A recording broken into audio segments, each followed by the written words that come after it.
اللهم صل وسلم وبارك على سيدنا محمد وعلى آل سيدنا محمد. ازيكم يا حبايبي يا نور عيني؟ عاملين ايه؟ يا رب تكونوا بصحة وبألف سلام. انا بشكر حبايبي جوه مصر وحبايبي بره مصر، والله بشكركم ألف شكر يا حبايبي.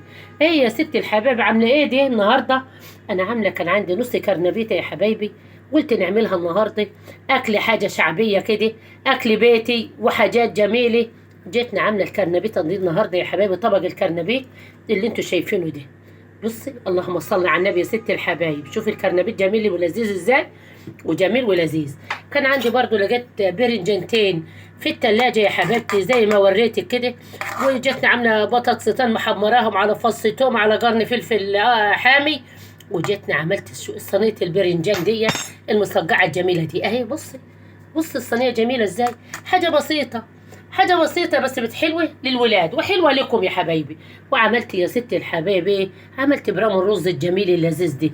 غدانا ايه النهاردة يا حبايبي؟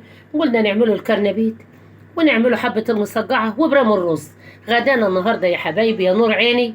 وان وصلتوا لغاية كده يا حبيبتي، خلي بالكم من قناة ست الحبايب يا حبايب.